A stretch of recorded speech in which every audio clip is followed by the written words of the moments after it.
Welcome everyone.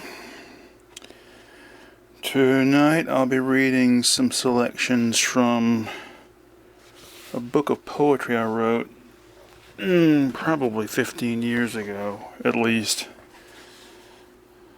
A long time ago. This collection of poetry is called the Dick Towns. First poem is called The Woodsman's What the Hell. Rhythmic pairs balanced on the far end, near Mrs. Smith's outstretched hand, by an alabaster gelatin, hot from some 12-tone display, courtesy of the adopted country's government, paused in their denunciation of the new standard of time to feel the stores on their heads. These bulwarks of the old stations mired, I can't keep my eyes focused, sleepy so I guess, at the same time irregular, rhythmic, squeaking sounds from beyond the reclining woman, in an engaging radicalism, a 35-pointed collection of stars. Alright. This is called Extensive Use of Gold. He makes a good argument like a Viking. Back to your farm, desperate fellow. Some barbaric ornament about the long, mentoring hair, so rarely put into a ponytail it must only serve to make me wonder what it's for. Besides mentoring, that classic word, useful in an argument and yet dubiously used. Says a man I've never met. It teaches, you see, like designs on the Viper teach the few who graduate from its short course in foil. Let's see here. This is called Tomb Houses.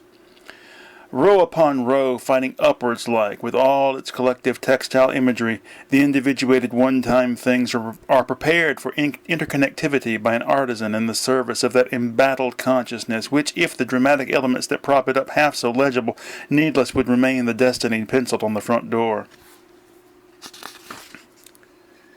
Let's see. Oh, this is a good one. Beware my equanimity. I float in a rainwater barrel, that is, speaking metaphorically now, or stand facing a wall of gelatin in which I can dimly perceive everything, either buried in the gelatin or floating about me on the surface of the rainwater. I move between the two images like a digital mind, clicking from positive to negative. That's fine by me, doesn't bother me.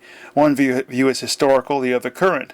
Now, in order for this to work as a system, it is necessary that I remain calm. Your wiggling the gelatin or dropping things into the water does not help. Let's see here. Oh, cherish the hegemony.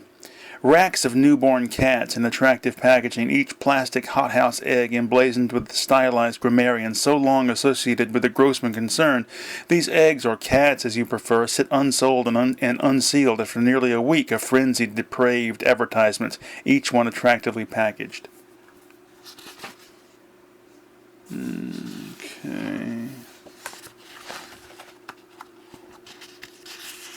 Okay. This is the poem called The Dick Towns. Storm door, dorm store. I shake you by the teeth, braced recital coming at you live.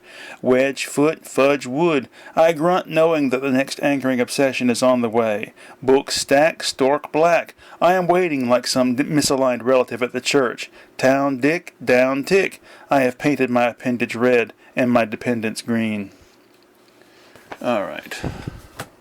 Ugh. It's hot in here, I'm sweating. Alright, these are selections or things from a book I wrote in 2008 called Return to Goat Valley. Alright, this is called Paltry Faltering Waterfall Palsy. Even Norwegians fart, I wrote on the wall of the men's room in the art building. I stepped back to take a look at my work and tucked my marker back in the top left outside pocket of my coat. Watch it, came a voice from within the same pocket. Sorry, I said. After doing a bit of creative vandalism, I usually feel pleased with myself. This was no exception. As I headed out into the hall where the art students' work was hung, I felt every bit as valid and satisfied as they must feel. I assume they feel this way, although I have never spoken to one, not being a sociable person. A few years ago, I begged the administration to let me back into school as an art student. They were willing, but they made so many demands of me and put so many restrictions on the whole thing that I decided to forget it. Maybe that's when I just started defining success for myself, a leaf out of Urge Overkill's book, and turned my back on what people understand to be a career. Most of the work in the hall was nonsense. That's no criticism of the students. I now know that the purpose of school is to work all of the nonsense out of you. They encourage you to indulge in nonsense. It takes a self-taught, self-defined man such as me to actively pursue nonsense as he heads into his twilight years. Take a look at this book you hold in your hands, The Return to Goat Valley, the second volume of The Procurement Man. What is it? It claims to be a novel, but really it's a collection of short pieces only tenuously linked together. However, it is a novel because it is at least 40,000 words in length, and because if the great Harmony Korine can get away with calling A Crack Up at the Race Riots a novel, then I can call this collection of silly nonsense a novel as well. Even Norwegians fart.